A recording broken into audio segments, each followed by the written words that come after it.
Marami sa ating mga kababayan, pagta-tricycle po ang kabuhayan. Kaya swak ngayon ang isang bagong uri ng tricycle na mas mura na patakbuhin, eco-friendly pa.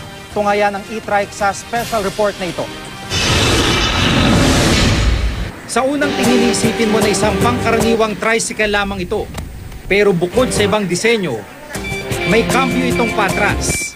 At tumatakbo ito sa pamamagitan ng kuryente. Ang Zoom e-trikes ang kauna-unahang electric tricycle na gawa sa Pilipinas sa ilalim ng Motor Vehicle Development Program ng pamahalaan. We're very conscious of the impact of what we do, what we make. Kailangan natin, we have to also take care of our environment. We actually make the Zoom e-trikes here. Sa normal na degasolinang tricycle, gagastos ka ng 150 pesos para makabot ng 60 kilometers na biyahe. Pero e-trike, i-charge mo lang ng 6 na oras, mararating ng parehong distansya sa halagang 60 pesos lang. Mas mahal mag-gas kesa mag-plug. My dream really is to help as many entrepreneurs earn extra income.